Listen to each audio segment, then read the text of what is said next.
Bonjour, bonsoir mesdames, messieurs et bienvenue dans cette vidéo qui est une spéciale CAN puisqu'on présentait le match Algérie-Côte d'Ivoire, Côte d'Ivoire-Algérie comme une finale avant la lettre ou du moins une finale dans ce groupe très relevé où les deux favoris devraient donc s'affronter. Mais c'était devenu un match quitte ou double pour l'Algérie qui devait absolument gagner afin de passer au second tour puisque l'Algérie était dernière du groupe étant champion en titre. Mais la montagne n'a pas accouché d'une souris comme nous l'avons pensé au départ.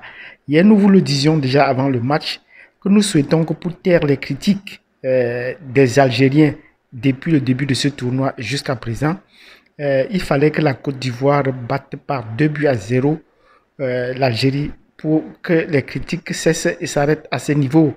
Ils sont plus des commentateurs que des joueurs sur le terrain. Les conférences de presse en n'en plus finir. Avec tout le soutien des médias français, oui, avec tout le soutien des médias français. Les Ivoiriens que nous avons supportés, à qui nous disons bravo pour avoir infligé une belle correction aux Algériens. Les Ivoiriens, comme je disais tantôt, ont bien pu voir leurs vrais amis et leurs ennemis en situation difficile. Les Français sont vos ennemis, il faut bien le voir. Parce que grâce à ce match, vous avez pu comprendre que les médias français ne vous soutiennent pas. Pour un petit match au premier tour comme cela, c'est tous les médias français qui sont derrière les Algériens qui les supportent. C'est vrai qu'eux, ils sont plus cousins. Ben, là, les Algériens, les Ivoiriens doivent donc se rendre compte que s'ils font cela au niveau du sport et d'une Coupe d'Afrique des Nations, imaginez que ce soit sur le plan politique ou économique, ils ne vous ont jamais fait de cadeau. Donc, France 24 ou RFI nous ont montré de quoi est-ce qu'ils étaient capables face aux équipes sud-africaines, aux équipes de l'Afrique noire. Donc, nous disons bravo à la Côte d'Ivoire qui a su tenir la trajet haute et qui a fait ce qu'il fallait faire comme match. Et nous attendions cela depuis de la Côte d'Ivoire. Nous souhaitons, et nous l'avons dit, que la Côte d'Ivoire remporte cette CAN au Cameroun. Parce que la Côte d'Ivoire est un pays frère, au sens propre du terme. Les deux peuples sont unis, même si au niveau politique, ils n'ont pas beaucoup d'affinités, mais actuellement, depuis une vingtaine d'années, voire une trentaine, les peuples camerounais et ivoiriens sont en parfaite communion. Et il y a beaucoup de mariages mixtes entre les deux peuples. Vous n'avez qu'à voir Mewe, vous n'avez qu'à voir Eto, vous n'avez qu'à voir le président de la fédération a une famille ivoirienne. Donc, vous comprenez qu'il y a une parfaite fusion. Les Ivoiriens sont chez eux. Même s'il y a un match qui oppose actuellement la Côte d'Ivoire et le Cameroun, les Camerounais se seront même partagés. Parce que la Côte d'Ivoire, c'est une partie des Camerounais aujourd'hui. C'est une partie du Cameroun aujourd'hui. Donc, beaucoup de gens, il sait qu'il y a beaucoup de supporters, même au Cameroun, qui supporteraient la Côte d'Ivoire aujourd'hui. Donc, la Côte d'Ivoire est en train de dérouler. Et nous sommes contents que dans ce match, la Côte d'Ivoire a pu démontrer de quoi est-ce qu'elle était capable. Comment cela se passe? C'est que la Côte d'Ivoire, maintenant, est une véritable équipe. Oui, c'est ce qu'il fallait que je dise. La Côte d'Ivoire a démontré qu'elle est une véritable équipe. Une équipe sans leader et une équipe au sens propre du terme. Le match ne tourne plus autour d'un certain nom. Qui est donc le patron de l'équipe? On a connu depuis plusieurs années une équipe ivoirienne qui tenait un leader, une star dont tout le monde adulait. Il fallait que le ballon passe par lui, et qui tétanisait les joueurs. Et voilà maintenant qu'on arrive à une équipe où moi je ne peux pas citer 3 joueurs qui tiennent la trajet haute. Donc la Côte d'Ivoire a toujours fonctionné avec une star qui faisait ombrage à la plupart des joueurs. Je veux commencer même, moi j'ai commencé à comprendre, parler de la Côte d'Ivoire avec les Laurent Pokou, ben, je ne l'avais pas vu, mais personnellement j'ai commencé à vivre les matchs de la Côte d'Ivoire à partir de Youssouf Fofana en 1984. Et cela s'est en suivi avec toute une série de joueurs jusqu'à tout récemment euh, avec, euh, avec Didier Drogba. Et il y avait toujours une star qui était là. Et même après lui, il y avait une star qui était là. Mais maintenant, comme il n'y a plus de stars, la Côte d'Ivoire s'est libérée de ses stars, s'est libérée de sa star. Et cela a décuplé la capacité de mobilisation de l'équipe pour jouer en tant qu'équipe. Et face à l'Algérie, nous avons vu ce qu'on appelle une véritable équipe. Oui, c'est comme ça que le Cameroun jouait dans les années 80. Nous étions une véritable équipe, sans très grand, sans très grandes stars de l'époque. Sans très grandes stars, même si c'était très efficace, mais les stars étaient très efficaces, mais ils n'étaient pas aussi des stars comme on en a trouvé jusqu'à présent. Et tel que la Côte d'Ivoire, ce que la Côte d'Ivoire nous a montré aujourd'hui, la Côte d'Ivoire est faite maintenant pour aller loin. Nous l'attendons en finale. Nous l'attendons en finale. Parce que face à s'ils doivent rencontrer le Cameroun, nous pensons que le Cameroun est mal parti. À partir de ce que la Côte d'Ivoire a démontré là, le Cameroun est mal parti. Cela lui a permis de bien se préparer. Et les prochains adversaires de la Côte d'Ivoire doivent faire attention. Parce qu'elle sort maintenant de cette poule avec 2 victoires et un match nul. Ce qui est une véritable prouesse déjà dans ce groupe. Donc, elle sort invincible du groupe.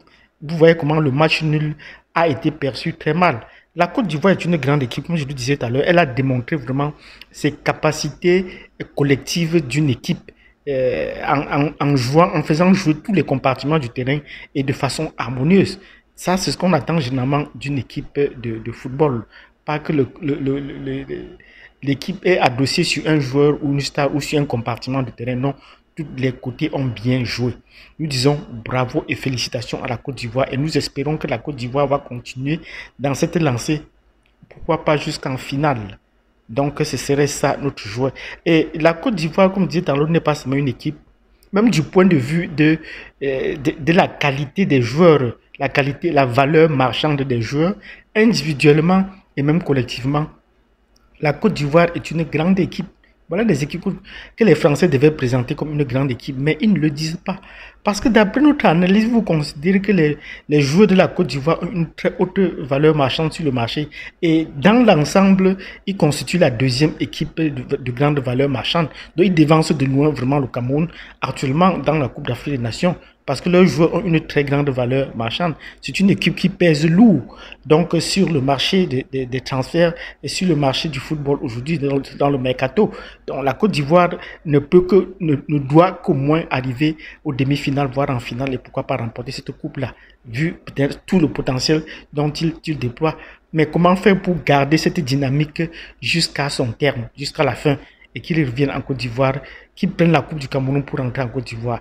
Voilà ce que nous avons à dire. Nous disons bravo à la Côte d'Ivoire qui est notre pays frère et qui est un des nôtres et que là, cela permette qu'ils aient au moins 2 trophées. Parce que là, sur le plan des petits engueulades qu'on a souvent à faire, le Cameroun a déjà 5 trophées alors que la Côte d'Ivoire n'en a qu'une.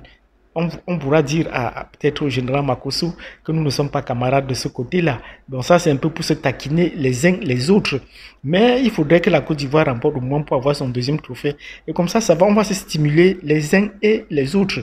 Donc, pour le fait que je disais que sur le plan sportif, la Côte d'Ivoire est une équipe qui a déjà hulé ses tactismes, ses stratégies. Elle est également une haute valeur marchande.